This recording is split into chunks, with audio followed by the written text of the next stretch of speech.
Well, welcome. So today we have a really exciting brand new door for this little pre-war gem that was a complete mess. The guy must have lived here for 50 years, I think, and did absolutely nothing.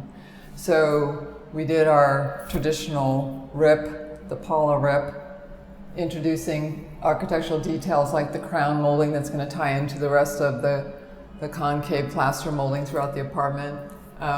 Upgraded the electric, so there's 100 amps here. We bring in all of the internet provider lines and great shelving so the router can go there, and then they're all ready and connected. We took down walls, and you'll see that when you see the other pictures of this, because there was a wall here, and basically tried to create separation only with a little partial wall from the living room and open dining room, so it will feel bigger. Client has very specific interests in blue, so we couldn't work a lot with the color palette, but most of that was her taste. Same with some of the lighting. There was really a mess here in terms of what we had to do with ripping up the floors. So this floor is actually partial new and completely integrates with old, and you can't even tell the difference between the two, which is fabulous. But I know there's going to be a dining room and some sort of a buffet there, but let's take a look at the kitchen. This is the world's tiniest kitchen, I think, in terms of the width of the galley.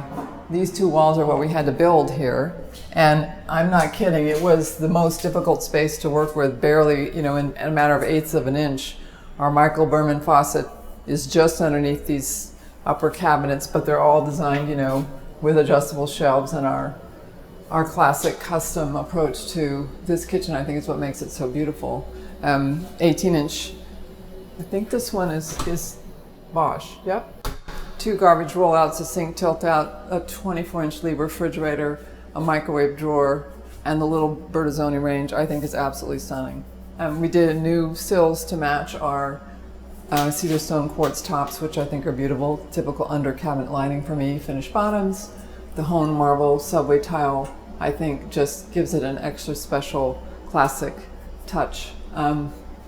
Client picked, I think, some beautiful hardware for the doors, but all in all, this is the world's tiniest galley, but I think completely perfect for this little apartment.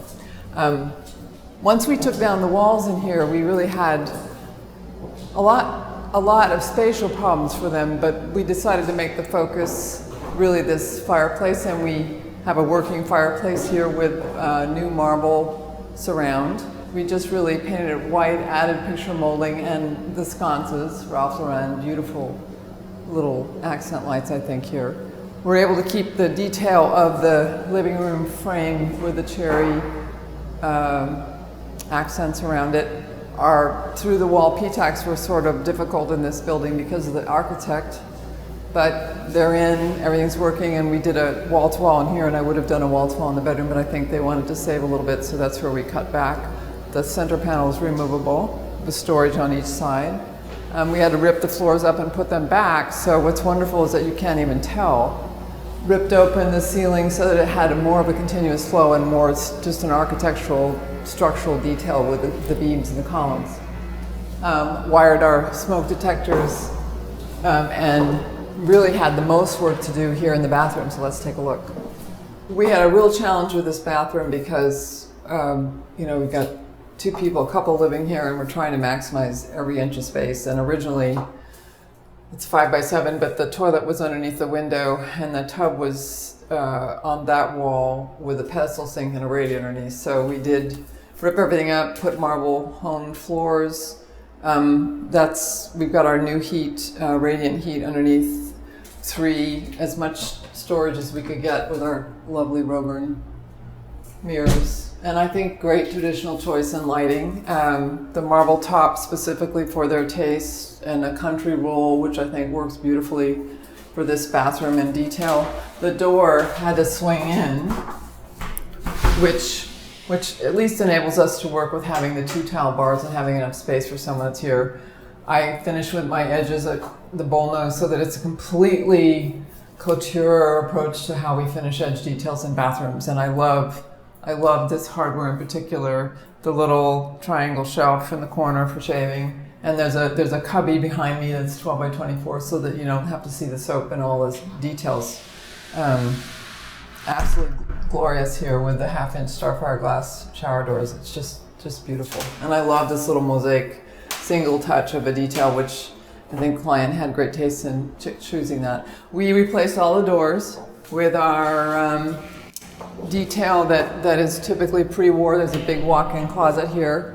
We put bamboo flooring over slab, so it really kind of blends in with the wood floor. And we love Tarragon's bamboo. It's a good product to work with for matching what we're doing with this specific problem, because we can't get that up. We have another one in the bedroom. We ripped open all these closets and we made a really big double closet. They're putting California closets into it tomorrow. But I think for a couple, there's more than enough space for all that they might have.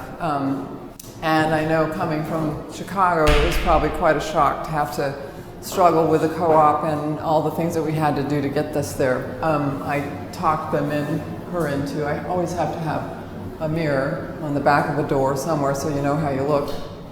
And we added, of course, the other packaged thermal and air conditioning unit here with our custom cabinetry or built-in where the panel comes off. And I think this is the one room to save money that we just didn't do a complete built-in.